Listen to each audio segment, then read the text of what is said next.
Is there an afterlife? Life after this life ends? There probably isn't a human being who hasn't asked this question at one time or another. And here's the answer. If there is a God, there is an afterlife. It's that simple. And here's why. First, this life is filled with an immeasurable amount of injustice and suffering.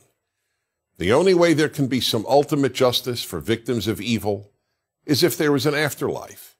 And the only way comfort is available to those who suffer unjustly, from painful disease and premature death to the death of a child, is if there is an afterlife. But such an afterlife exists only if there is a good and just God. A good and just God provides a way to compensate for all the unjust suffering in this world. Second, since God is not physical, the physical world is not the only reality. There is also a non-physical reality. And we humans have a part of us which, being non-physical, survives the death of our body. We call it the soul. But if there is no God, this physical life is all there is. So, no God, no soul, no afterlife. Now, of course, those who doubt God's existence have every reason to doubt an afterlife. But if you believe in a good God, then you have to believe there's an afterlife. If you say you believe in God but not in an afterlife, the God you believe in is not only not good, that God is cruel. That God made a world filled with unjust suffering and just left it at that. Now, some people who don't believe in an afterlife offer their own version of immortality. I once attended a funeral where the man officiating said, "While there is no afterlife, we do live on through our good works and in the memories of loved ones." That's what a lot of people who reject an afterlife want to believe. But the idea that human beings live on through their good works or through the memories of loved ones, which generally means a person's children or grandchildren, is simply meaningless. If people live on through their good works, then children who die don't live on. The number of good works most children are even capable of is minuscule. As for babies who die, well, babies can't engage in good works at all, so I guess they just don't live on.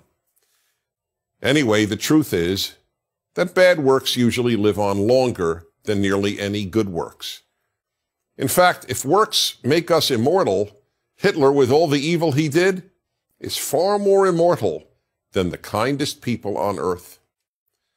As for living on in the memories of our children, what do we say to those who have no children? Sorry, you don't live on. Moreover, living on in anyone's memory, as beautiful as that is not the same as immortality or an afterlife. As Woody Allen put it, I don't want to achieve immortality through my work. I want to achieve it through not dying.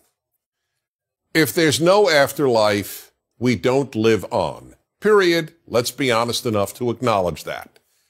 If there's no afterlife, none of us will ever again be with those we most love and who love us. If there's no afterlife, neither anyone murdered nor any murderer will ever receive ultimate justice. If there's no afterlife, this life, for the vast majority of people who ever lived and for those alive now, is a meaningless crapshoot. Finally, people always ask me, so what happens in the afterlife? To which I can only respond, I don't know, but I do know this. My belief in God and the afterlife keeps me sane. The thought that this life is all there is means that torturers get away with the horrors they have engaged in. It means that this life is random and pointless. And it means that I will never again see anyone I love. This would drive me mad. In fact, I don't see how it wouldn't drive anyone mad who cares about suffering and who loves anyone. So is there an afterlife? If there is a God, of course there is. I'm Dennis Prager.